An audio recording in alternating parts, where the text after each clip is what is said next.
Dear student, welcome. SVM online class में आपका स्वागत है। आज हम हिंदी ग्रामर की बात करेंगे। हिंदी व्याकरण की बात कर रहे थे हम।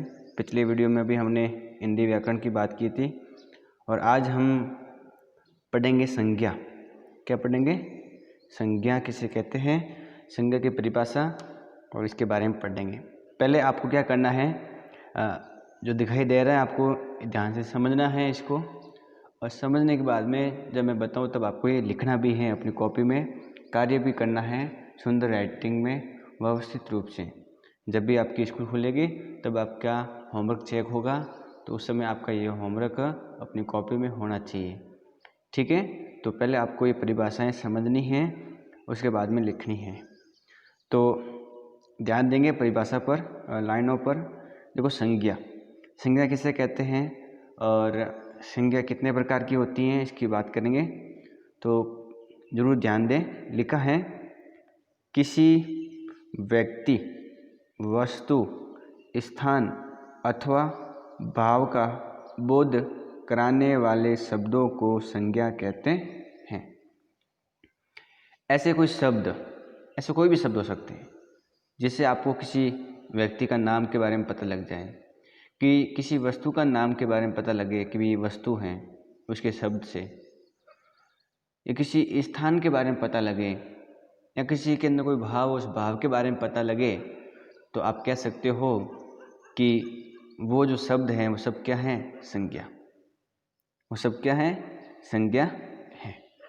तो संज्ञा की परिभाषा क्या है कि किसी व्यक्ति, वस्तु, स्थान अथवा भाव का बोध कराने वाले शब्दों को क्या कहते हैं? संज्ञा कहते हैं। परिभाषा बिल्कुल याद हो गई होगी और समझ में आ गई होगी। आगे बढ़ते हैं अपन। अब उदाहरण की बात करें, जैसे प्राणियों के नाम।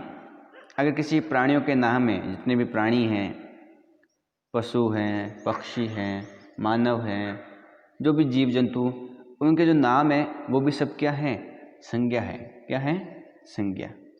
ठीक है, जैसे आपका नाम है तो भी वो आपका क्या है?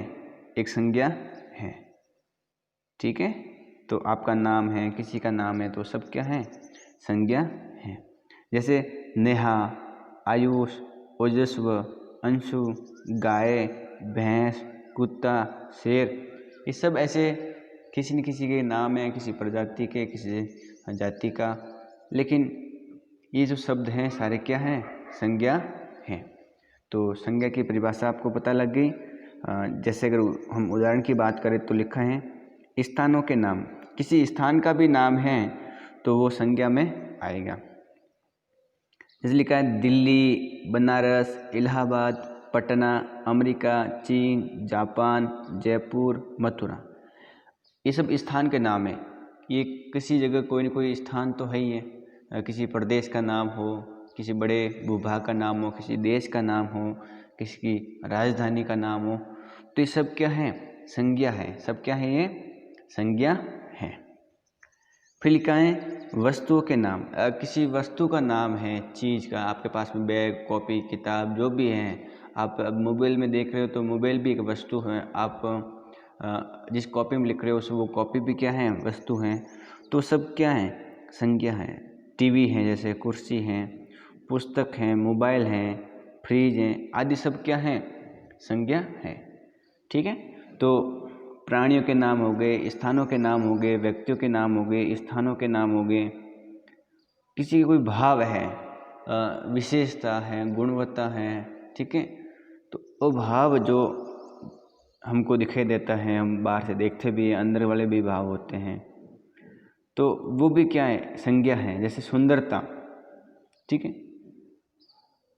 बुढ़ापा, मिठास, बदबू, ठीक है, बुढ़ापा, ये सब ऐसे सब क्या है? ये भाव है और ये भी क्या है? संज्ञा है। क्या है? संज्ञा। तो संज्ञा की परिभाषा आपको पता लग गई होगी। तो अब आपको क्या करना है कि संज्ञा ये लिखना है अपनी कॉपी में, ऊपर हेडिंग, फिर यहाँ तक। कहाँ तक? यहाँ तक। यहाँ से लगाकर यहाँ तक आपको अपनी कॉपी में अभी लिखना है। देख देख कर व्यवस्थित रूप से और इसकी परिभाषा और इसके उदाहरण लिखने हैं, फिर अपन आगे बढ़ते हैं। तो अभी कॉपी निकालो। हाँ, वेरी गुड, जिसने कॉपी निकाल दी बहुत बहुत बढ़िया। हाँ, कॉपी निकाल करके ऊपर हेडिंग लिखो संज्ञा, फिर संज्ञा की परिभाषा लिखनी है आपको और उसके बाद में ये उदाहरण भी लिखने हैं। ठीक है, तो लिखो इसको।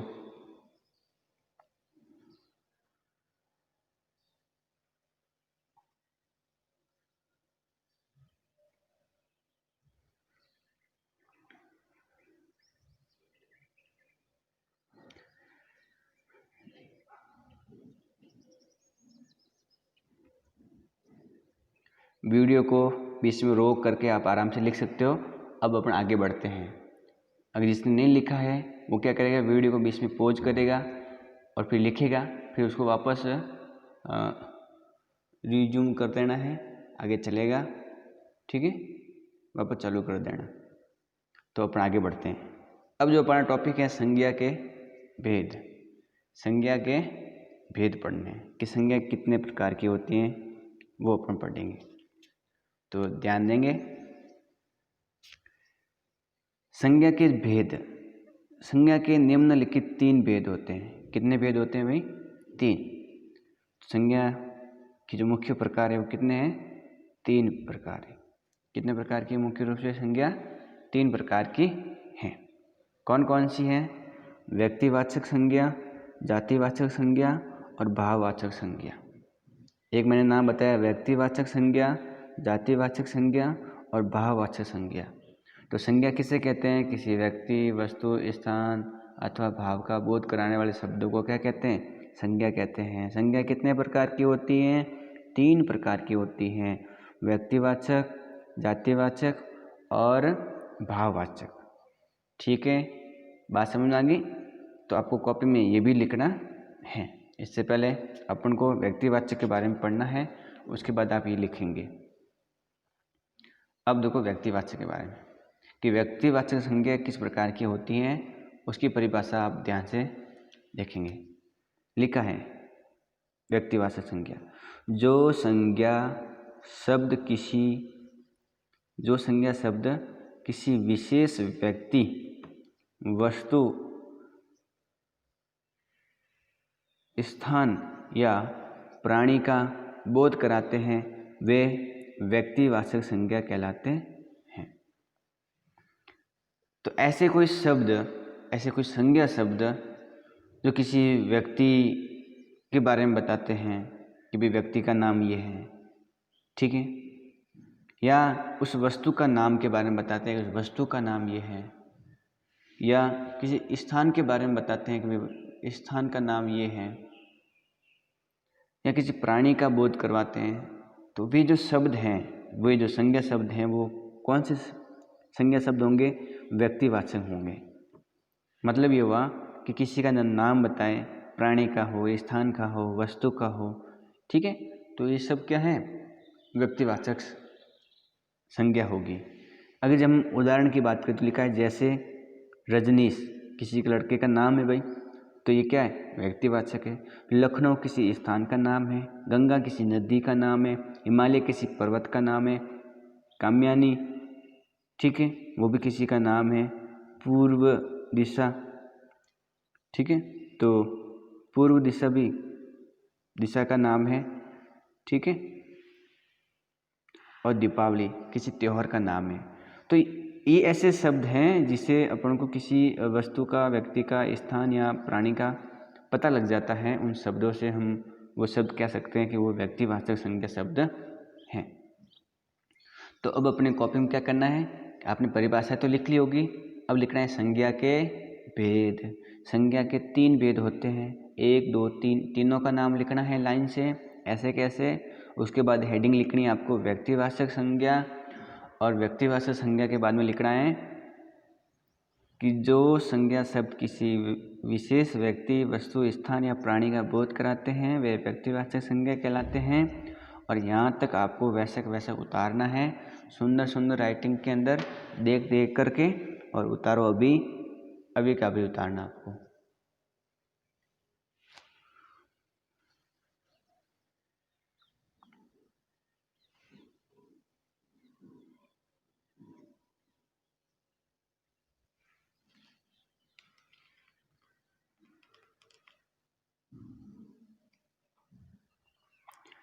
उतार लिया होगा। जिसने नहीं उतारा है वो वीडियो को बीच में रोकेंगे, पॉज करेंगे, उसके बाद इसको ढंग से आराम से लिख करके फिर आगे बढ़ेंगे।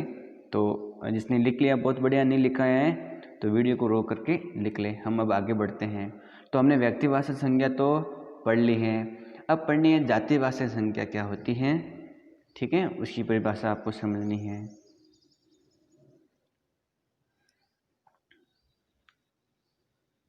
दिखाई दे रहा होगा सबको, बढ़िया से दिखाई दे रहा होगा। अब देखो लिखा है जातिवाचक संज्ञा। सभी लाइनों पर ध्यान देंगे कि मैं जो समझा रहा हूँ उसको समझेंगे। जातिवाचक संज्ञा लिखा है, जो संज्ञा शब्द अपनी संपूर्ण जाति का बोध कराते हैं उन्हें जातिवाचक संज्ञा कहते हैं। ऐसे कोई भी संज्ञा शब्द जिससे अपन को किसी जाति की जो संपूर्ण बिरादरी है या प्रजाति है उसका बोध हो जाता है। ऐसे शब्द जैसे किसी भी वस्तु के स्थान के संपूर्ण जाति का बोध हो जाता है ना, उन्हें जातिवाचक संज्ञा कहते हैं। मतलब जब हम किसी शब्द को पढ़ेंगे तो उस शब्द को पढ़ने के बाद में हमें उसकी पूरी जाति का बोध हो जाएगा कि भाई ये इस चीज़ के बारे में, इस जाति के बारे में बात कर रहे हैं। जैसे उदाहरण समझो आप, क्या लिखा है, जैसे किसान, क्या लिखा हुआ है। अब किसान सबसे पूरे किसान लोगों की जाति का बोध हो जाता है कि भाई किसान तो कोई भी हो सकता है, जो किसान है उन सब का। ऐसा तो है नहीं कि मैंने किसी का नाम बताया है कि भाई रामू किसान। तो किसान जो शब्द हैं वो ऐसा शब्द है जो सभी किसानों के लिए शब्द आ जाता है। जो भी किसान है वो इसमें सम्मिलित हो जाते हैं। किसान जाति का यहाँ बोध करवाया है, किसी एक पर्टिकुलर किसी व्यक्ति का नाम नहीं बताया है, पूरे किसान प्रजाति का या जाति का नाम बताया है। तो ये जो किसान शब्द हैं ये कौन से संज्ञा शब्द हैं, जातिवाचक हैं। बात समझ में आ रही ना। तो आपके एग्जाम में आ सकता है कि निम्न में से कौन सा शब्द जातिवाचक संज्ञा है, तो आपको बताना पड़ेगा कि भाई कौन सा है या कौन सा नहीं है। फिर लिखा है मजदूर, तो मजदूर पूरे मजदूरों के बारे में, पूरी जाति मजदूर जाति का बोध हो गया। लेखक के बारे में लेखक जाति का हो गया। जैसे मोर, अब मोर का कोई नाम तो है नहीं, तो मोर कहते कोई भी मोर हो सकता है। सारे मोरों की बात कर रहे हैं हम, मोर जाति की बात कर रहे हैं। गाय, तो गाय तो सभी गाय हो सकती है, गाय में सभी गाय आ जाती है। ऐसा तो है नहीं कि मैंने कामधेनु गाय का नाम बताया हो, पर्टिकुलर एक गाय की बात की है, नहीं। गाय बोलते आपके पूरी गाय जाति का बोध हो जाता है। हाथी है तो पूरे हाथियों की बात होगी। नदी, तो नदी तो कोई भी नदी हो सकती है। जैसे मैंने यहाँ गंगा कहा था, तो गंगा तो भी नदी का नाम है, तो गंगा नदी है तो गंगा तो क्या हो गया, व्यक्तिवाचक हो गया। लेकिन जो नदी शब्द है वो हर नदी के लिए, सभी नदियों की एक साथ में बात करता है। तो ये भी बात आपको ध्यान में रखनी है। फिर लिखा है पर्व, तो पर्व कोई भी हो सकता है ना, कि भाई कोई भी पर्व, होली, दीपावली, रक्षाबंधन। ऐसा तो है नहीं कि मैंने दीपावली का नाम लिया, दीपावली का नाम लिया तब तो कौन सी हो गई थी, व्यक्तिवाचक हो गई थी। ठीक है। फिर लिखा है पुस्तक, अब पुस्तक कोई भी हो सकती है। ऐसा तो नहीं मैंने किताब का कोई नाम बताया है, पुस्तक में सारी पुस्तकों की बात आ जाती है। शहर है, तो कोई भी नगर या शहर है तो वो भी क्या है, जातिवाचक है। ऐसा तो है नहीं कि मैंने जयपुर का नाम बोला है या मैंने जोधपुर का नाम बोला है, तो जोधपुर तो आपके व्यक्तिवाचक हो जाएंगे। जयपुर और जोधपुर ये तो किसी शहर का नाम हो गया ना। लेकिन केवल शहर शब्द ऐसा शब्द है जो क्या है, पूरे स्थानों का, जो स्थान है, जो शहर है, उन सभी का बोध करवाता है। सैनिक हैं तो सभी सैनिकों के लिए आया है। फिर लिखा है विद्यालय, अब विद्यालय शब्द हैं वो पूरे विद्यालयों के बारे में, कि भी विद्यालय जो है वो इनकी जाति का बोध करवा रहे हैं। ऐसा तो है नहीं कि अपने स्कूल का नाम बताया कि सरस्वती विद्या मंदिर या सरकारी स्कूल, तो विद्यालय का नाम तो है नहीं। विद्यालय शब्द किस प्रकार का है, अगर विद्यालय का नाम होता तो वो कौन सा होता, व्यक्तिवाचक संज्ञा। और केवल विद्यालय शब्द जो खुद है वो है आपका जातिवाचक संज्ञा शब्द। फिर देश, कोई भी देश हो सकता है। सड़क के बारे में बात की है। बगीचा, बगीचे का नाम नहीं बताया। ये सभी शब्द किसी विशेष व्यक्ति, वस्तु, प्राणी या स्थान की ओर संकेत नहीं करके वे अपनी संपूर्ण जाति के लिए प्रयोग किए जाते हैं। ये सब जातिवाचक संज्ञा हैं। ये जो शब्द हैं किसी एक व्यक्ति के बारे में संकेत नहीं कर रहे हैं कि भाई उस वस्तु का क्या नाम है, नहीं, पूरे वस्तुओं के लिए, पूरे स्थानों के लिए, पूरी जाति या पूरी संपूर्ण जाति का बोध करवा रहा है। तो ये सारी जो शब्द हैं वो कौन से शब्द हैं? जातिवाचक संज्ञा शब्द हैं। तो अब आपको क्या करना है, ये आपको पूरी लिखना है, जातिवाचक संज्ञा शब्द की परिभाषा और सारे उदाहरण यहाँ तक आपको लिखना है। यहाँ तक आपको किसी प्रकार की कोई समस्या नहीं होगी। तो यहाँ तक आप आराम से लिख सकते हो। लिखो अभी कॉपी में बढ़िया राइटिंग में लिखना है आपको।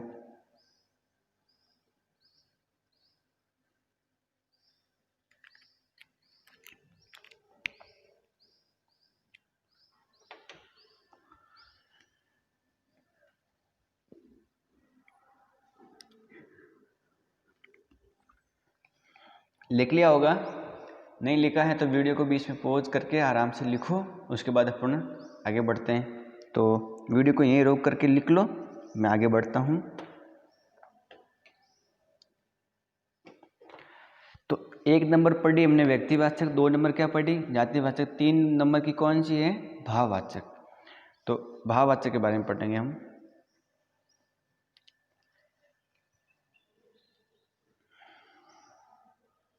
देखो भाववाचक ध्यान देंगे सभी।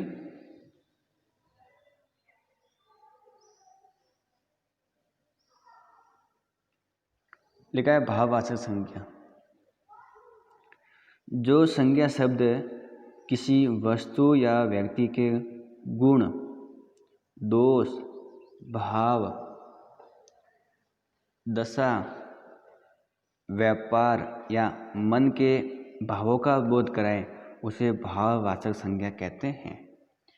ऐसे कोई संज्ञा शब्द, कोई भी ऐसा कोई शब्द, संज्ञा शब्द जो क्या कर रहा हो, किसी वस्तु या किसी व्यक्ति, कोई भी चीज़ हो सकती है, उसके गुण के बारे में बता रहा है कि उसकी क्या गुणवत्ता है, उस गुण की बात कर रहा हो, या उसके दोष है उसके अंदर, उसकी बात कर रहे हैं कि चीज़ ऐसी है, खराब है, बढ़िया है। उसके किसी व्यक्ति के भाव है, उस भाव के बारे में अगर बात कर रहे हैं कि क्या इस अवस्था है, दशा, बूढ़ा वगैरह किस प्रकार की अवस्था है, दशा, उसकी बात कर रही हैं कि खराब दशा है या बढ़िया दशा है। ठीक है। और व्यापार, उसकी बात कर रहे हैं कि भाई किस प्रकार का उसका व्यापार है, या हम व्यवहार से भी ले सकते हैं। और मन के कोई भाव है, वो भी क्या है, सब भाववाचक संज्ञा शब्द हैं। ठीक है। तो भाववाचक संज्ञा शब्द का मतलब समझ में आ गया होगा कि भाववाचक संज्ञा शब्द क्या होते हैं? जो किसी वस्तु या व्यक्ति के गुण या दोष या भाव, दशा, इन सब के बारे में जो शब्द बोध करवाते हैं वो भाववाचक होते हैं। तो इसको अपने कॉपी में अभी लिखो, 2 लाइनें हैं, इसको अपने कॉपी में बढ़िया राइटिंग में लिख लो अभी।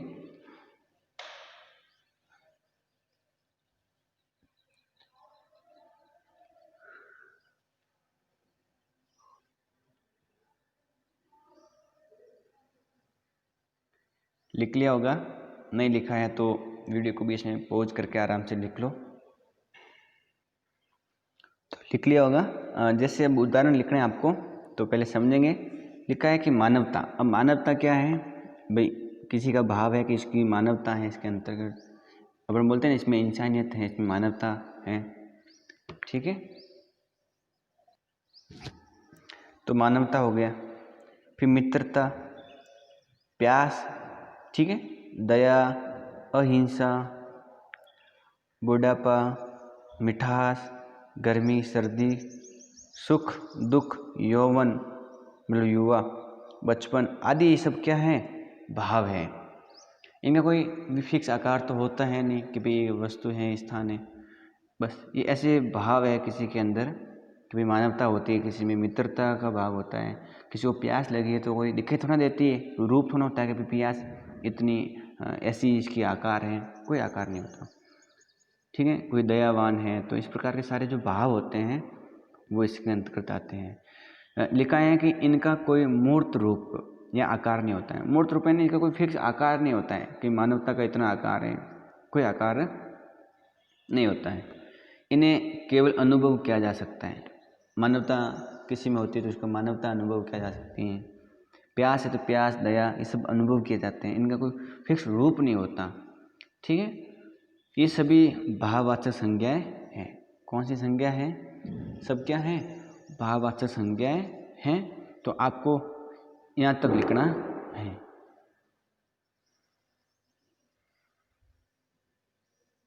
यहाँ तक आपको लिखना है। अभी अपनी कॉपी में उदाहरण लिखने हैं और वीडियो को रोक करके आराम से यहाँ से लिख लो। तो आज के लिए इस वीडियो में इतना ही, और आगे बात करेंगे अगले वीडियो में। तो मेरे हिसाब से आपको बिल्कुल समझ में आ गया होगा कि संज्ञा किसे कहते हैं, कितने प्रकार के होते हैं। उदाहरण अपने काफ़ी लिखे भी हैं, आपको सुंदर रूप से लिखना है और याद करना है परिभाषाएं। तो आज के लिए वीडियो में इतना ही, बाकी अपना अगली वीडियो में बात करेंगे। तो वीडियो को लाइक ज़रूर करना है, शेयर ज़रूर करना है। जो पढ़ने वाले आपके समांतर जो बच्चे हैं, आपके दोस्त वगैरह, उनको भी भेज सकते हो तो भेज दो। और वीडियो को लाइक तो करना ही है, और जो चैनल है अपने स्कूल का उसको सब्सक्राइब भी करना है। ठीक है, तो आज के लिए इतना ही।